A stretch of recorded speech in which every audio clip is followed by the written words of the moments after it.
Hey everyone, it's Sean Bolin, also known as Starving the Dark Online, and welcome back to Because I Feel Like It, Episode 5. And this episode is one of those episodes where it's like, I just barely got my face cam, and I'm recording this episode. As you may notice, it's directly following its predecessor, Episode 4, and that's because it's literally been about 20 seconds. And I am super excited about that and jazzed, because, holy heck, I've been really looking forward to this. And I'm back. About as awkward an intro as you can get, but hey, that's how I like to roll things, and that's who I am. So, we are back. This is just, once again, face cam testing, face cam enjoyment, having fun with my new face cam. And then next week we should have the Solid or Slag episodes beginning to be produced about once a week. And that's hopefully going to be a series I'm going to be doing quite a bit coming up, just because, I like testing out new games, and I like giving people comments on whether or not a game is good. I love analyzing video games. It's just part of what I do just for fun, and so going forward, I want to do more of that. Ooh, I'll take that. I already have the Ballistica Prime, but its parts are still going for a fair bit of platinum, because not everyone does. So a thing I want to mention is that another reason I'm starting Solid or Slag is that I want to try new video games. That's just a thing. I've been playing Warframe, which is the game I'm playing right now. For those of you who do not know, hold on a sec. Oh, that delicious water. But I've been playing Warframe for a long time, and especially in the past, I got back into it March of this year, March 2017, and I've literally been playing it every day since then. And so I've been playing this solid for like, is that 5-6 months now? A lot of months, okay? And so it's time for a change, because I've got every single like prime special weapon in this game, prime item in this game for those of you who play.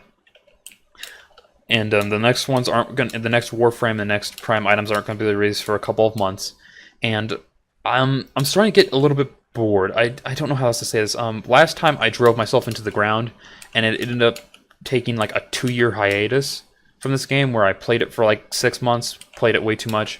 Then I had to wait 2 years, and then I came back to it, about 1.5 years actually. But like, since I don't want to do that this time, because this is one of my all-time favorite games, I want to start exploring other games and trying out new things. And that's kind of the point of Solid or Slag, is because I love seeing what kind of games are available on the market now, and we have free-to-play. That entire genre has taken off to such a large degree. And so I just kind of want to see what games are doing, whether or not they're fun, whether or not they're entertaining, whether or not they're good.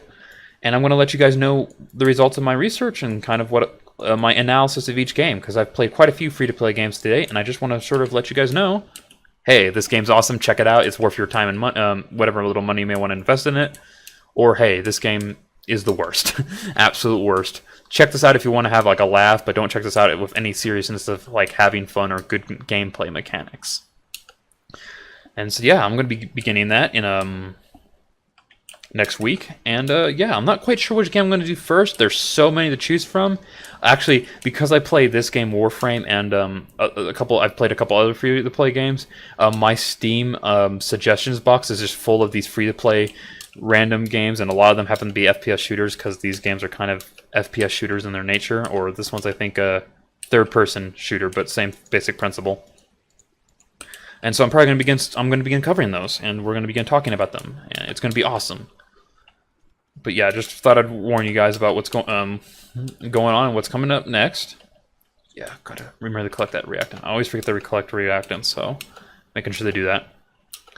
And so yeah, that's going to be coming in, and it's hopefully going to be a little bit more structured. I'm going to be a little bit more on task. Admittedly, this is who I am, so I get distracted easily, and I go on tangents, especially if something happens where I'm like, what the heck was that? So please do not hold me to too high of a standard in that regard. I am going to get distracted, it's part of the fun, but it will all be focused on whether or not the game is good, and whether or not it's fun and enjoyable for everybody. Also, I realized we totally set ourselves up for failure here, because not everyone has enough reactant, and yeah, that if that thing completes behind me, the actually, if it blows up right now, it's probably going to have enough. Where is this? Oh, that's a silly place to hide, but get back here. Okay, whatever. But yeah, if it messes up and it gets destroyed, it's going to give us enough cryotic, as you can probably tell over in the corner. I can't really show it well, but like the 360, it will cause it to complete. And that is the example, children, of what happens when you're trying to say something and do something else at the same time. Multitask. Yeah, got you. We're not putting it in, dude. Don't worry. Come over to where we are, Greykoi. Oh, no, he's close enough that he should see it. Okay, either way, he's going to take care of himself. I just got to make sure that thing doesn't get blown up. But,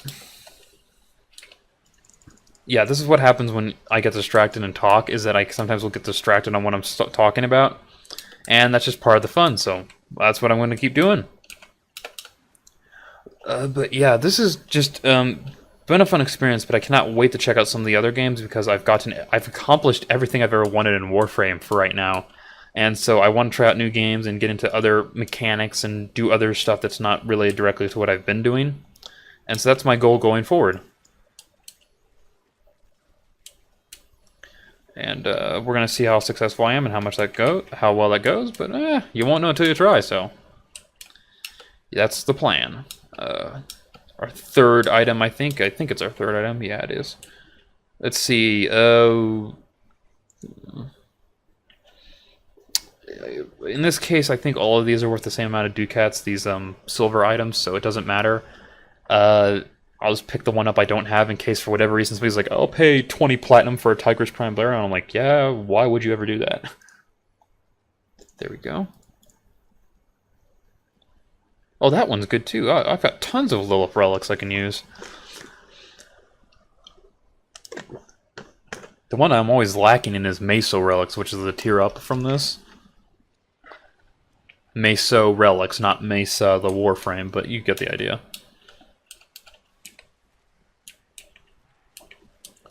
Ouch.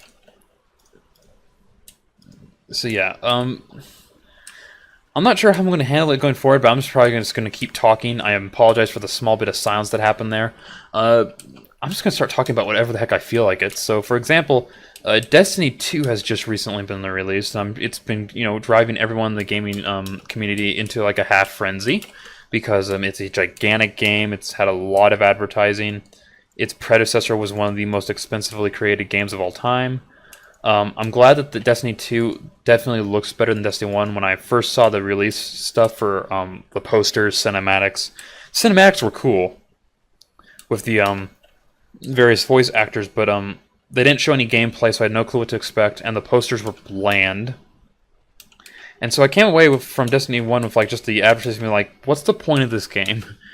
You can spend all the money you want on a game, but you haven't told me what I'm doing. You just say, because the poster was literally just a, it had the Destiny logo in the center. It had this sort of moonscape-looking grayness, like it was just gray moon.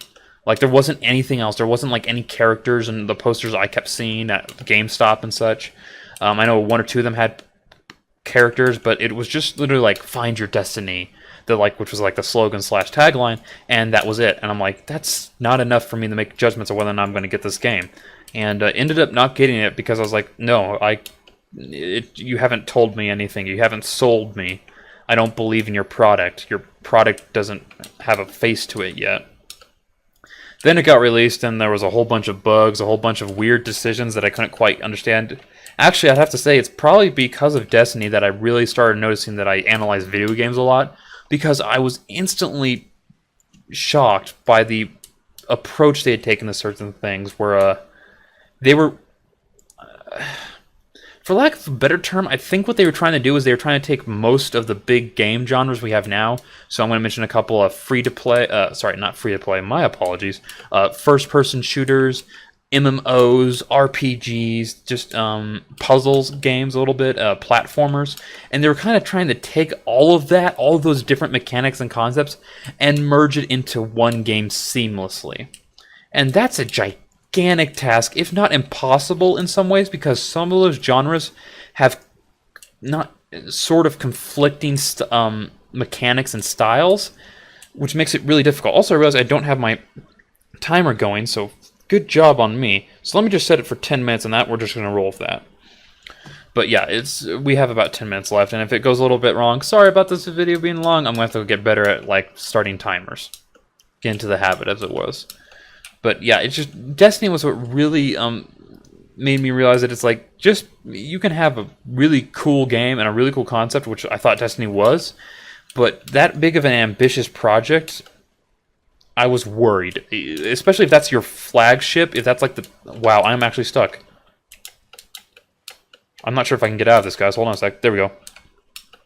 But yeah, if that's like your first game in the series, that always worries me when you have that much of an ambitious focus, and then like you have the gigantic amount of money it cost to produce the first one, which I still can't figure out what it was for.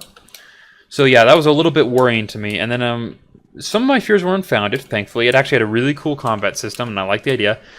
But then there were features where I saw what I was afraid of happening, where it was like they wanted to have a fast-paced first-person shooter-styled game at times. So what happened was that they had MMO elements cut out, which really kind of depleted from the competitive experience. And then a big thing that shocked me was just they said that it was going to be an MMO primarily as like part of their advertising.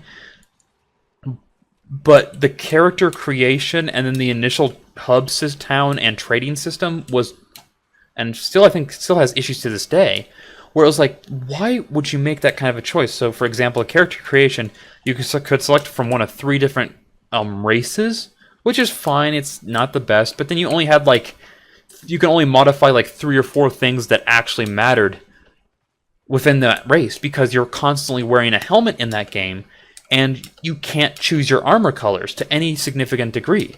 I'm not actually even sure if you can still, but like, you could choose like how your little pauldron stripe looked here, or maybe what kind of little doodad you're wearing here. But like overall, you could not change the colors of your armor, and that's a huge thing to lose in an MMO. Because one of the major reasons for why I play MMOs, and I know a lot of people who I know who play MMOs, is because you want to feel like an individual.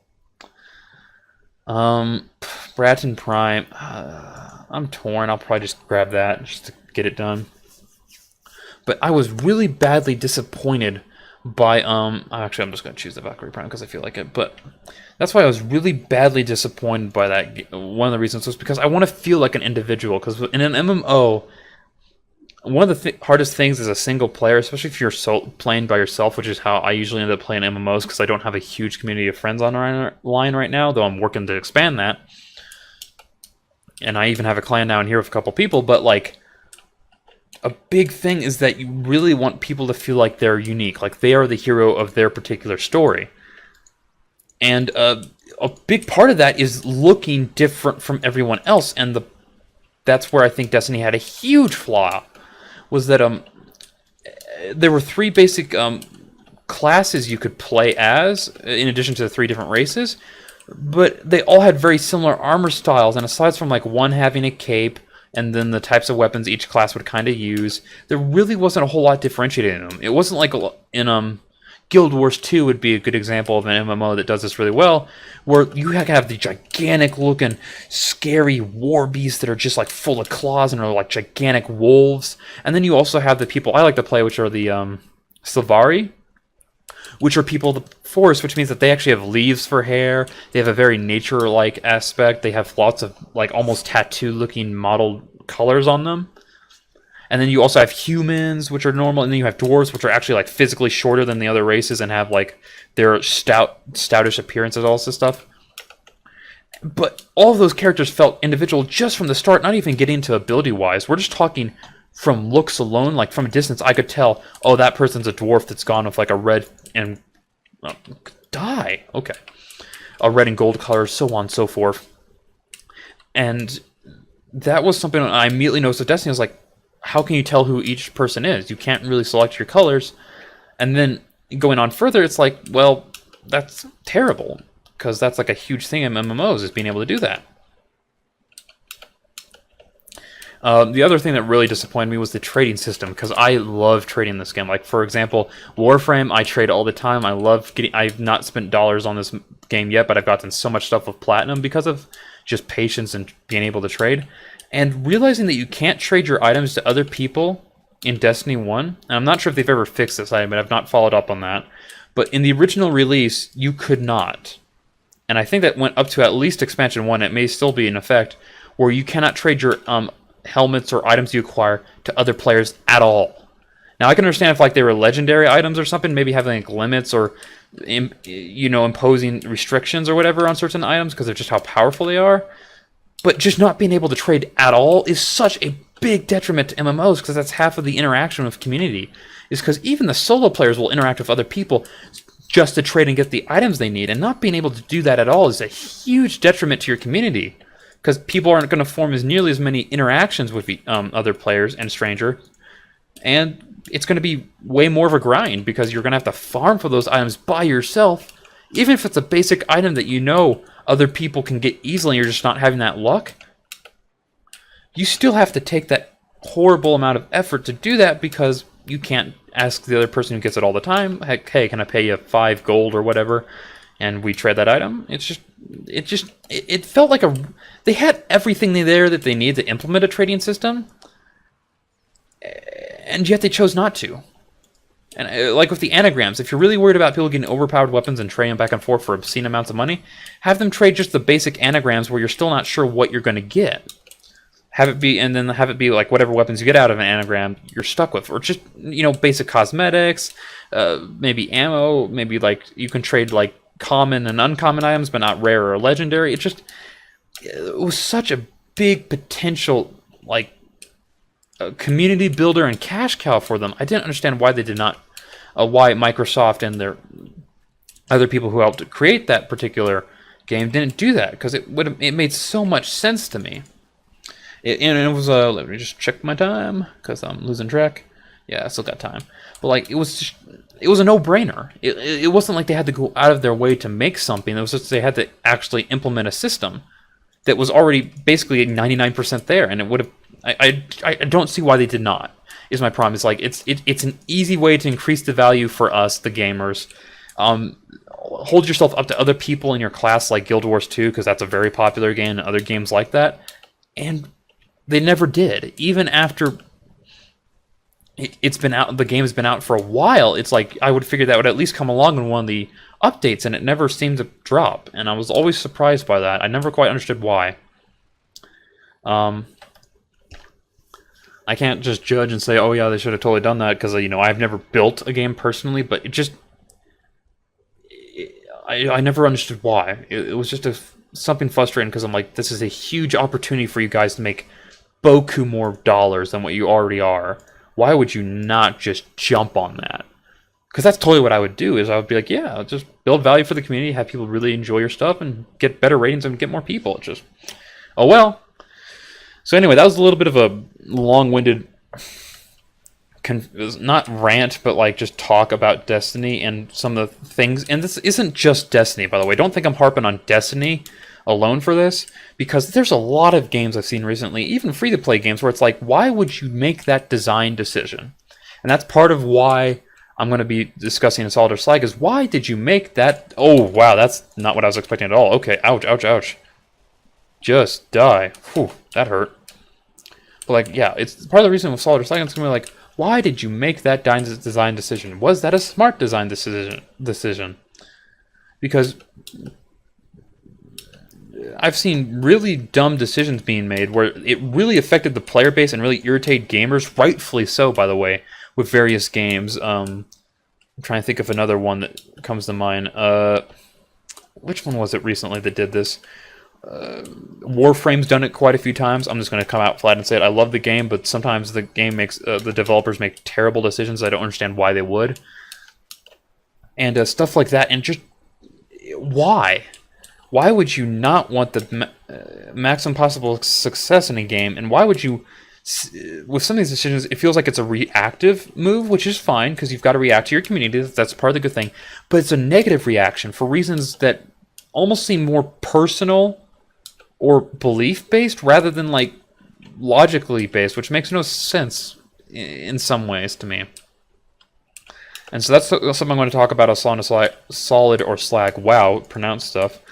It's just, they're making this the game. Each of these game developers, no matter who they are, no matter how good their game is or not, is making choices. Oh, there's my timer again. So I'm just going to wrap up this conversation, and then we'll be ending this episode and moving on to the next one. Somewhere down the line, it's probably going to be Salt or Slag next time because that's what I plan to do.